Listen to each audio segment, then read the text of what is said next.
Dobrý den, nebo spíš ahoj bojovníci. A vítám vás u dalšího v pořadí druhého dílu Bullshit technik v sebeobraně, kdy první díl nazbíral v tuhle chvíli asi 160 000 zhlédnutí a spoustu sdílení, spoustu komentářů. Já jsem za ně moc rád, díky. A v důsledku to někomu může zachránit život. A dneska vás vítám u druhého dílu. A rovnou předesílám, že jestli na to koukáte kvůli tomu, abych vám dal návod na nějakou situaci, tak to rovnou vypněte. A tenhle ten seriál je spíš pro bojovníky, pro zkušenější borce, který by skrz moje poznámky mohli dojít k tomu, že někde v tréninku mají mezery a mohlo by je to mrzet. A je to pro bojovníky, který spíš nad tím tréninkem chtějí přemýšlet, než že by se chtěli něco naučit z videa. A každopádně dnešním tématem bude napadení nožem. Budeme se bavit o různých variacích chyb na držení s nožem, typicky někde pod krkem, typicky někde při loupeži nebo únosu. OK, takže situace je jednoduchá. Bavíme se o přepadení, bavíme se o loupeži v tuhletu chvíli, kde hodně systémů dělá hodně chyb. A z mýho pohledu je ta zásadní chyba v tom, že řešej tu situaci technicky, místo toho, aby ji řešili takticky. Je v tom obrovský rozdíl. To znamená, o čem se bavíme je, že máte nůž pod krkem a ten člověk po vás chce peněženku. Úplně v první řadě je potřeba si uvědomit, jako jak jsem se tam sakra dostal. A neprobudíte se, neotevřete oči a nejste v kritické situaci rovnou. To znamená, pokud je tam nějaká prodleva na úrovni já si hraju s mobilem, najednou přijde chlap, najednou mi tam chce pokládat nůž, tak ta situace prostě není statická, ale jsem schopný rovnou řešit, jsem schopný tam něco dělat. Dřív, než se dostanu úplně do krajní pozice, už mi ten nůž drží u krku. To za prvé. Za druhé, velká chyba v té taktice je to, že chvíli, kdy mi drží ten nůž pod krkem, chce po mně ty peníze, tak hodně systémů se v tuhle chvíli pere. A místo toho, aby mu tu peněženku dalo, kvůli těm 2, 3, 5 tisícům, který v té peněžence nosíte, se prostě nevyplatí a nechat se zranit, nechat se pořezat na obličeji, nechat si proříznout krk, jenom protože by ta technika mohla selhat.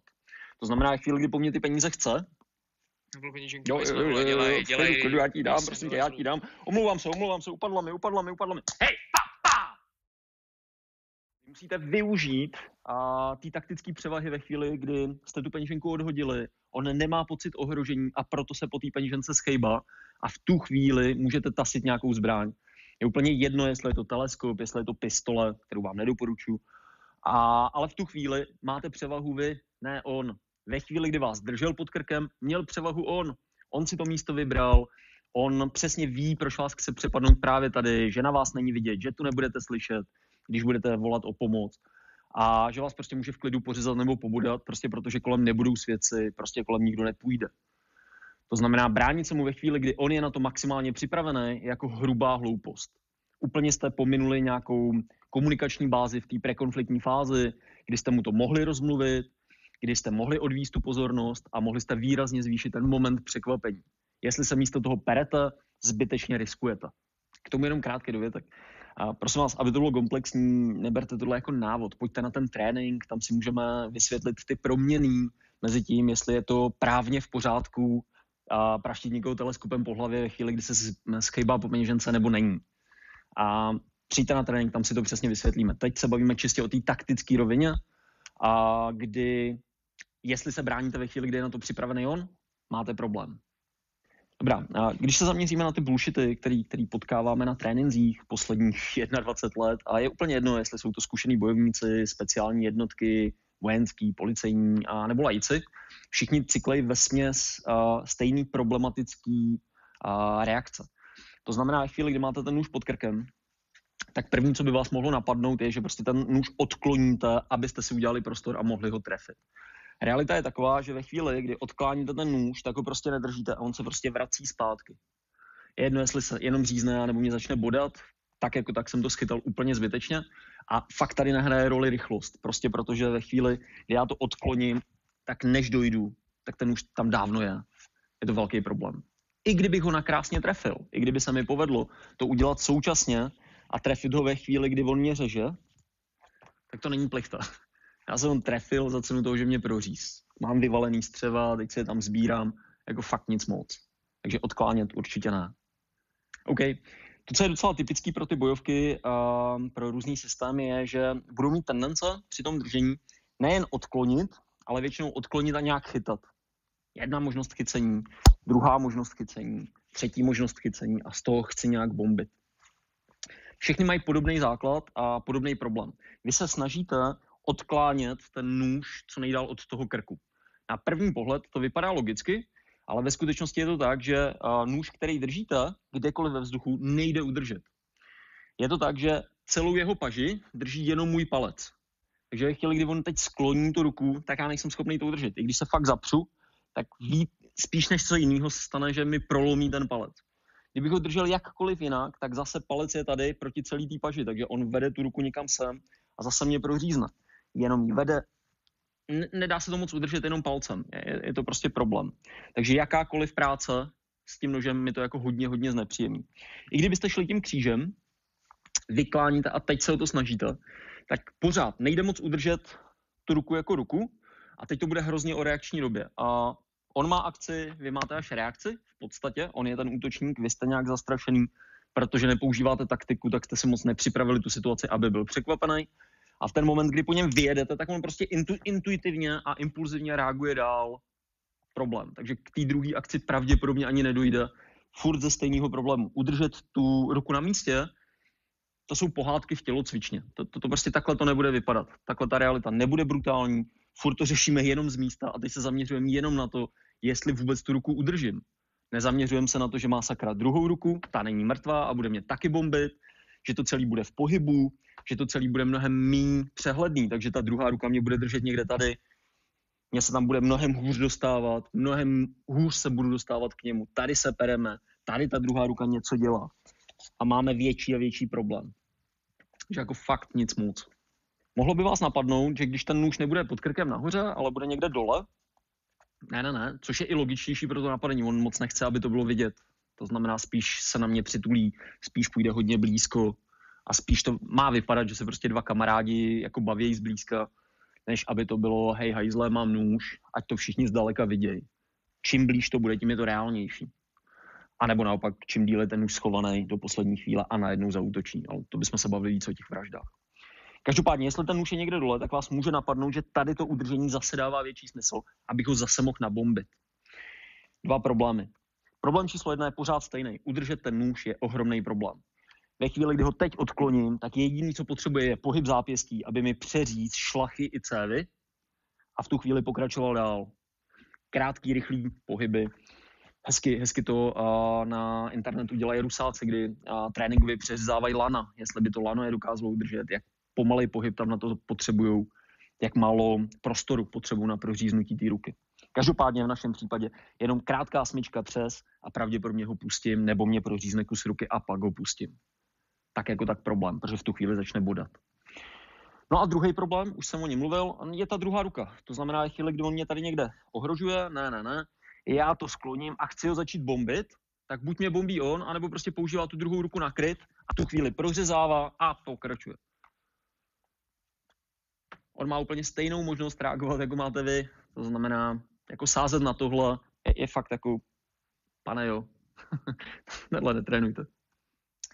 U toho spodního držení se nabízí ještě jedna možná reakce, kterou používají modernější systémy než klasický sebeobrany, které jsou starý 60-70 let. A bavíme se o tom, že místo toho, aby tu ruku odkláněli a dali mi spoustu prostoru reagovat jako útočníkovi, tak mají naopak tendence, což je správnější, ale uvidíte problém, že odkloní tu ruku, zafixují, zalomějí si někde na sobě a jsou schopní poměrně slušně tu ruku udržet. Kdyby se teď snažil vytrhnout, tak jako ven ji určitě nedostane. Problém je, že já mám fixovaný obě dvě ruce na to, abych ho udržel a budu teď muset používat chce koleny, hlavy, případně lokty nebo cokoliv mi v tu chvíli vlastně dovolí, abych použil jako úderovou plochu, která nebude nic moc. Takže vyřadit toho soupeře bude těžký. Budu se snažit ho asi nějak spáčit, asi s ním nějak spadnout na zem a při tom pádu někde získat nějakou převahu a na té zemi ho asi dobít, což potrvá dost dlouho. Vychází to z toho, že teda nečekám, že tam bude druhý soupeř, který mu s tím pomáhá, takže když se s ním budu prát a zápasit na zemi o ten nůž, tak mě prostě přijde ukopat, blbý. A vychází to hlavně z toho, že ten člověk je pravděpodobně po nějaký těžké operaci druhé ruky, protože ji prostě nepoužívá. Proč? Tady se stane to, že ve chvíli, kdy já zafixuju tu ruku a vlítnu do něj, tak první, co ho napadne, je sáhnout mi do obličeje tou levačkou, stáhnout ho dozadu a probodnout mi krev. Ohromný problém. To znamená, šance, že já to teď uzápasím a on tu druhou nebude používat, jako není úplně velká. A furt to vychází z toho, že jsme podobně velký a podobně silný. Proč si na mě bere nůž? A v tom smyslu toho chytání, hele, všechny sebeobrany, pokud jsou reální, tak musí fungovat i ve chvíli, kdy je tam zjevný nepoměr váha síla. To znamená, chlap sice vzal nůž, ale pořád může být mnohem větší než já. Nemusí to být jenom to, že nožem kompenzuje fyzický nedostatek, abych já byl o tolik větší, že ho uzápasím. Klidně se může stát, že stejným způsobem by se měla bránit 60-kilová holka proti 100-kilovému chlapovi. Tam ho neuzápasí. To znamená, tam jako složit ho na zem, můžete mít techniku, jakou chcete, ale ten problém bude jako enormně velký. A tím chci říct, že sebeobrany, které jsou funkční a reální, musí fungovat i v nepoměru té výšky váhy síly. Ještě jedna možnost, co dělají hodně lajci, respektive dělají to docela i profíci, když se leknou. Když jsou to jako zkušenější bojovníci, ale vyšokujete je, nebo na to nejsou úplně zvyklí, protože trénují bojové sporty a najednou vidím nůž, tak co s ním mám dělat rychle, potřebuji dostat pryč. Dělali nám to třeba speciální jednotky v Mexiku. Jakože opravdu trénovaný zabijáci a přesto ta šoková reakce, na kterou nebyli úplně zvyklí, je k tomu vedla.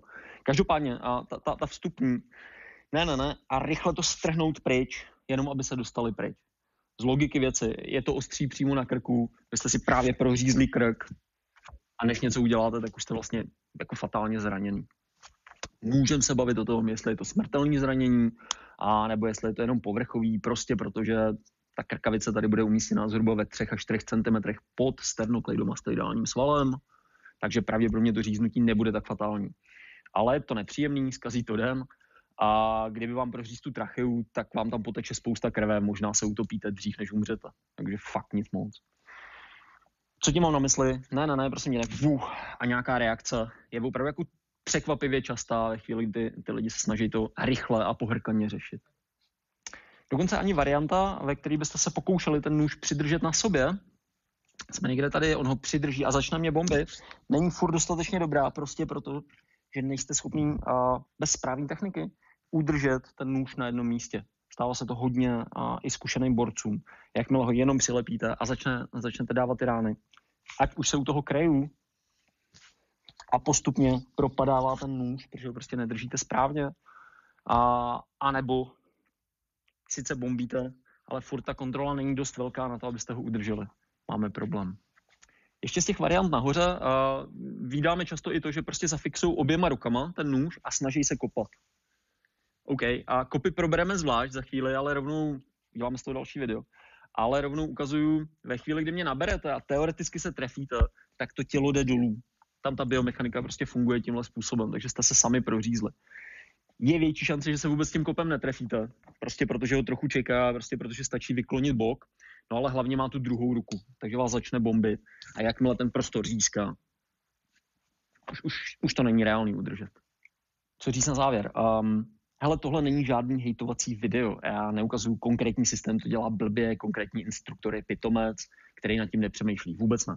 Já se snažím vám ukázat, že možná netrénujete s dostatečným akcentem na proč se to dělá takhle.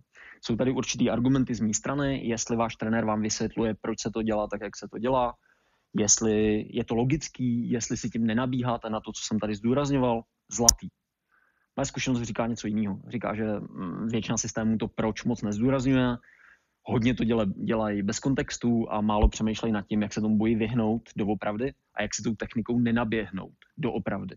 V reálném načasování, s maskama, s trochou brutality, s blbým osvětlením, s trochou šoku a překvapení. Protože takhle to pak bude vypadat. Trénovat to v tělocvičně jako je hezký, ale i tam potřebujete ty prvky reality výrazně zdůrazňovat. Teď jsme na tom videu nezdůrazňovali, protože jsme se zaměřili jenom na to, že udržet ten nůž v té sebeobraně je sakra těžký a potřebujete na to opravdu dobrý techniky. A zároveň teda chápat nějaký princip a kontext. A video, prosím vás, sdílejte, komentujte a přihlašte se do nějakého odběru, prostě protože to může zachránit život vám a nebo vašim kamarádům a v tělocvičně.